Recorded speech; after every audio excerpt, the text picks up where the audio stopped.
En France, les débats sur la sécurité et la lutte contre l'extrémisme se sont hissés au sommet des préoccupations électorales, au point de devenir un terrain glissant où l'intérêt général croise souvent les ambitions partisanes. Officiellement, en France, les débats sur la sécurité et la lutte contre l'extrémisme se sont hissés au sommet des préoccupations électorales, au point de devenir un terrain glissant où l'intérêt général croise souvent les ambitions partisanes. Officiellement, ces politiques sont brandies comme les boucliers sacrés de la République, censés préserver l'ordre et la paix sociale, en invoquant les traumatismes collectifs du passé et les peurs bien enracinées. Mais à force de bannir, dissoudre et interdire à tour de bras, que les groupes soient d'obédience religieuse, idéologique ou associative, on finit par confondre gestion du risque et stratégie électorale.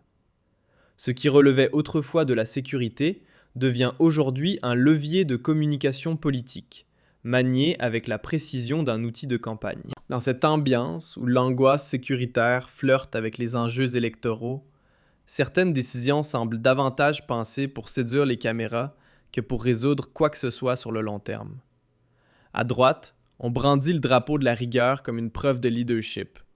Posture inflexible, discours musclé, le tout emballé dans une promesse de fermeté face à l'extrémisme et au séparatisme, du moins tels qu'ils les définissent. En face, la gauche marche sur des œufs. Défendre les libertés sans paraître molle sur la sécurité, un numéro d'équilibriste qui la pousse dans ses retranchements.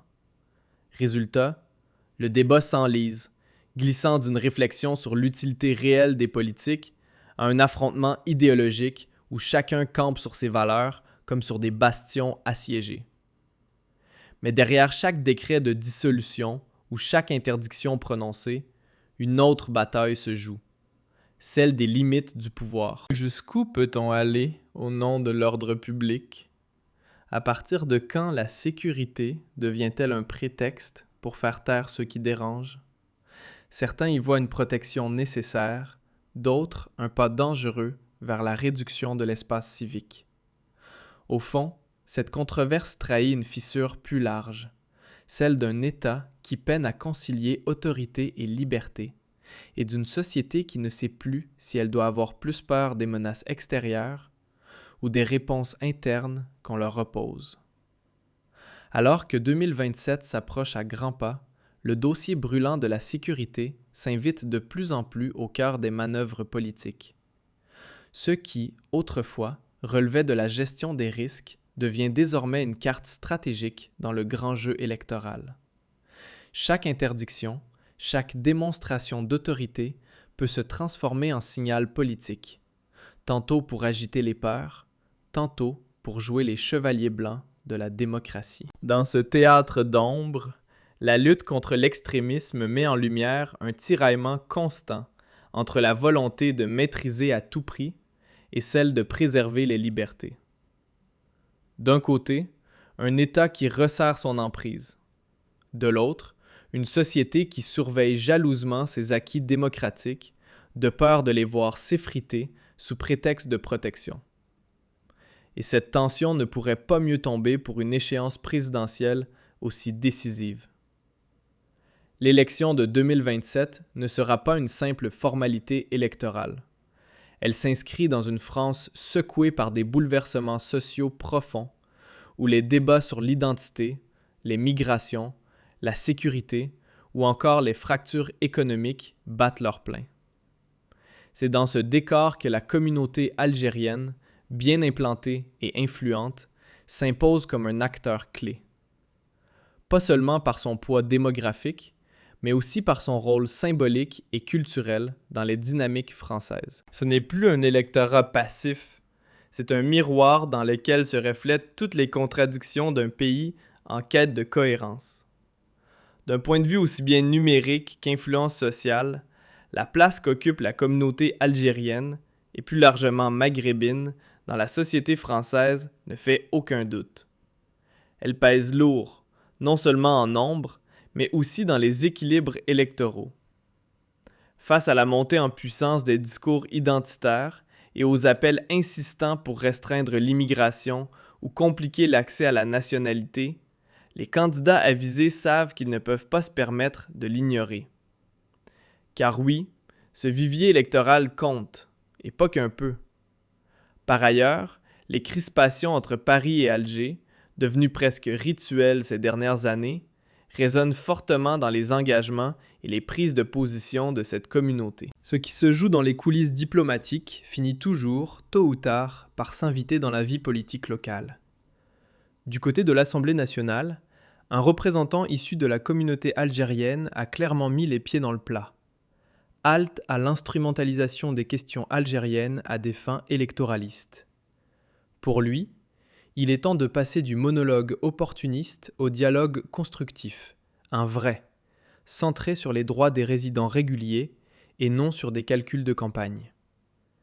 Mais à peine cette mise au point formulée, un prétendant à l'Élysée ravive les tensions en appelant à revoir l'accord migratoire signé en 1968 entre la France et l'Algérie. Résultat, tollé immédiat. Cette sortie médiatique, loin d'être anodine, a déclenché des remous, notamment parmi les électeurs d'origine algérienne, chez qui elle pourrait bien peser dans l'urne.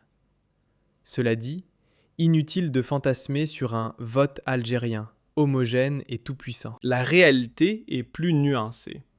La communauté s'inscrit dans un tissu complexe, influent, mais pluriel. Et les tensions entre Paris et Alger, autrefois confinées aux couloirs feutrés de la diplomatie, sont désormais partie intégrante du paysage politique français. Mémoire coloniale, politique migratoire, visas refusés, autant de sujets qui, cumulés, alimentent un climat tendu jusque dans les débats nationaux. Ces thèmes ne restent plus cantonnés aux sommets bilatéraux. Ils s'invitent dans les discours de campagne, dans les médias et surtout dans les esprits. Ce climat de tension est devenu un carburant idéal pour la rhétorique électorale. Les responsables politiques, toutes tendances confondues, n'hésitent pas à l'utiliser pour affiner leur image auprès d'un électorat en quête de repères. À droite, on joue la carte de l'alarme sécuritaire en s'appuyant sur l'idée que trop de souplesse envers l'Afrique du Nord, et l'Algérie en particulier, mettrait en péril l'équilibre national. Le triptyque identité, sécurité, immigration y est récité comme un mantra, séduisant une frange de l'opinion persuadée que les difficultés économiques ou sociales du pays trouvent leur origine dans une politique migratoire jugée trop laxiste. Dans ce discours, les relations tendues avec Alger ne sont pas vues comme un problème à résoudre, mais comme une preuve supplémentaire du manque d'autorité de l'État. À l'opposé du spectre, la gauche et les centristes modérés s'efforcent de replacer les échanges franco-algériens dans une lecture plus globale. Coopération économique, enjeux sécuritaires partagés, histoire commune. Ils plaident pour une approche plus nuancée, fondée sur le dialogue et la compréhension mutuelle, et non sur l'exploitation politique du moindre désaccord.